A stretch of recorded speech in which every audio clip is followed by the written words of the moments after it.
নমস্কার বন্ধুরা, কেমন আছেন? নিশ্চয়ই ভালো আছেন। তো আজকাল গলায় কাঁটা লাগার ভয়ে আর চুনো মাছ বাছার ভয়ে চুনো মাছ এখন আর অনেকে খাওয়াই হয়তো ছেড়ে দিয়েছেন। কিন্তু চুনো মাছে প্রচুর পরিমাণে খাদ্যগুণ রয়েছে, প্রচুর ক্যালসিয়াম এতে রয়েছে। তো যাই হোক বন্ধুরা, আজকের চুনো মাছেরই একটি রেসিপি আপনাদের সঙ্গে শেয়ার করলাম, আর সেটি হচ্ছে মৌরলা মাছ। হাতে মাখা মৌরলা মাছের বাটি চচ্চড়ি। বন্ধুরা, মাছের সাইজগুলো দেখুন, একেবারে জবরদস্ত সাইজ আছে। আর সবচেয়ে বড় কথা হচ্ছে প্রত্যেকটা মাছের পেটে একেবারে ডিমে ভর্তি, যেটা এই বর্ষার শুরুতেই পাওয়া যাবে, সবসময় কিন্তু পাওয়া যাবে না। কম বেশি সবাই আপনারা নিশ্চয়ই মাছ কাটতে পারেন, সেটা নিয়ে কোনো সন্দেহ নেই, আর সেটা নিয়ে কোনো আলোচ্য বিষয়ও নয়। তাই হাতে সময় না থাকলে, মানে কম থাকলে, অবশ্যই এইভাবে করে দেখুন, সত্যি ভাত খাওয়াটা একবারে জমে যাবে। আর মাছ কাটার যদি খুব সমস্যা থাকে, এখন তো বাজারে মাছ কেটেও দেয়, তাই কেটেই নিয়ে আসবেন। কিন্তু চুনো মাছ অবশ্যই খাবেন, আর সঙ্গে যদি থাকে মৌরলা মাছ, কথাই হবে না। আর এই মৌরলা মাছে প্রচুর পরিমাণে খাদ্যগুণ, ক্যালসিয়াম তো আছেই, আর এটি নিয়মিত খেলে পরে একেবারে দৃষ্টিশক্তি অক্ষুণ্ণ রাখতে সাহায্য করে। ডাক্তারবাবু তো সেই কথাই বলছেন। মাছগুলো প্রথমে এইভাবে পরিষ্কার করে ধুয়ে নিন। আমি এখানে 200 গ্রাম মৌরলা মাছ নিয়েছি। তারপর সামান্য উপকরণ, পেঁয়াজ কুচি, টমেটো কুচি, আদা রসুন কুচি এবং গোটা রসুন কিছু, সঙ্গে অর্ধেক পাতিলেবু, হাফ চামচ করে লঙ্কা গুঁড়ো, হলুদ গুঁড়ো, গোলমরিচ গুঁড়ো এবং ধনে গুঁড়ো, আর পরিমাণ মতো লবণ। মাঝখানে বলে রাখি বন্ধুরা, যদি ভিডিওটা ভালো লাগে তো অবশ্যই একটি লাইক, শেয়ার, কমেন্ট করে সহযোগিতা করবেন। এরপরে যা করবেন বন্ধুরা, একটি পাত্রে কুচিয়ে রাখা 150 গ্রাম পেঁয়াজ, একটি টমেটো কুচো এবং আদা রসুনের কুচি এবং গুঁড়ো মশলাগুলো দিয়ে ভালো করে একটি মিশ্রণ তৈরি করে নিন। আর এই মিশ্রণটি একেবারে হাতে মেখে তৈরি হবে। হাতে এমনভাবে পিষতে হবে যাতে এই পেঁয়াজের রসটা পাত্রের মধ্যে বেরিয়ে আসে।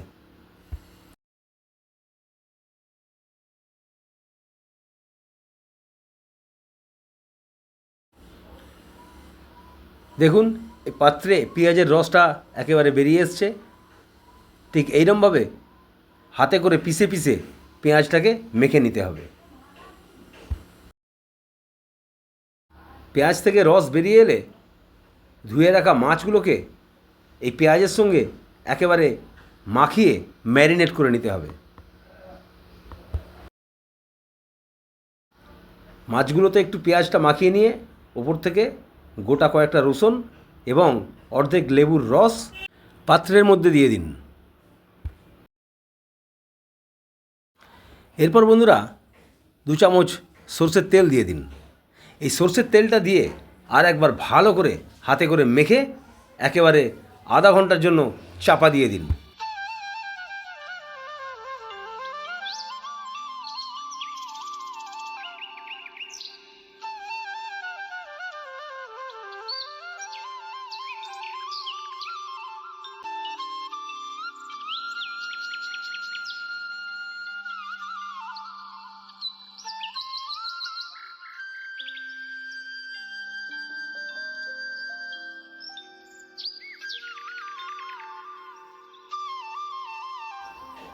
আধা ঘন্টা ম্যারিনেশন করার পর চাপা খুলে দেখুন, একটা বেশ সুন্দর সুগন্ধ বেরিয়েছে, আর ম্যারিনেশন একবারে রেডি। এরপর কড়াইতে তেল গরম করে নিন এবং 2টো কাঁচা লঙ্কা দিয়ে একটু নাড়াচাড়া করে নিন। এতে তেলটাও গরম হয়ে যাবে, কড়াও গরম হয়ে যাবে।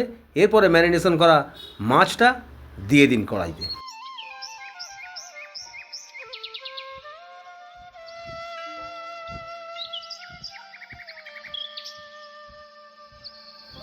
বেশি নাড়াচাড়া করার দরকার নেই, একবারে অল্প একটু নেড়ে দিয়ে চাপা দিয়ে দিন। বেশি নাড়াচাড়া করলে পারে মাছগুলো ভেঙে যেতে পারে। এই চাপা দেওয়ার পর আরও 2-3 মিনিট রাখুন, আর ফ্লেমটা অবশ্যই হালকা রাখবেন। দেখুন 2-3 মিনিট পরে মাছগুলো প্রায় রেডি হয়ে এসছে। একটু উল্টে পাল্টে দিয়ে আরও একবার চাপা দিয়ে দেবেন, আর 2-3 মিনিট মাত্র। বন্ধুরা, আরও একবার বলে রাখি, যে মৌরলা মাছ যদি এইভাবে একবার বাড়িতে করে খেয়ে দেখুন, তো দুপুরের ভাত খাওয়াটা একেবারে জমে যাবে। আর অবশ্যই এই রান্নাটা মুখে লেগে থাকবে।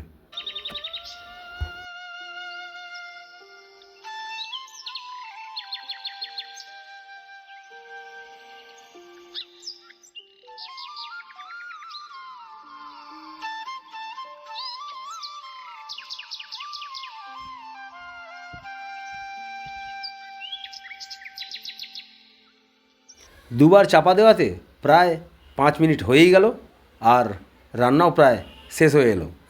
নামটা দিয়েছি বাটি চচ্চড়ি, আদতে কিন্তু কড়াইতেই করবেন। তো বন্ধুরা, মৌরলা মাছের বাটি চচ্চড়ি একেবারে রেডি।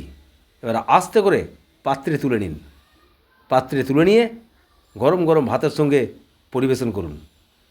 অনেকে রুটি দিয়ে খেতে পছন্দ করেন না, তো রুটি দিয়ে খেলে পারে অবশ্যই ভালো লাগবে।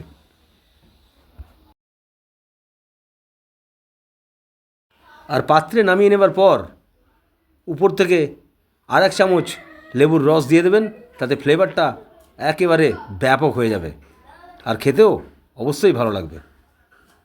বন্ধুরা, যদি এইভাবে আগে খেয়ে থাকেন তো অবশ্যই কমেন্টে জানাবেন, আর ভিডিওটা ভালো লাগলে অবশ্যই একটি লাইক, শেয়ার, কমেন্ট করে চ্যানেলটিকে এগিয়ে যেতে সাহায্য করবেন। আর সবাই সুস্থ থাকবেন, ভালো থাকবেন। ধন্যবাদ।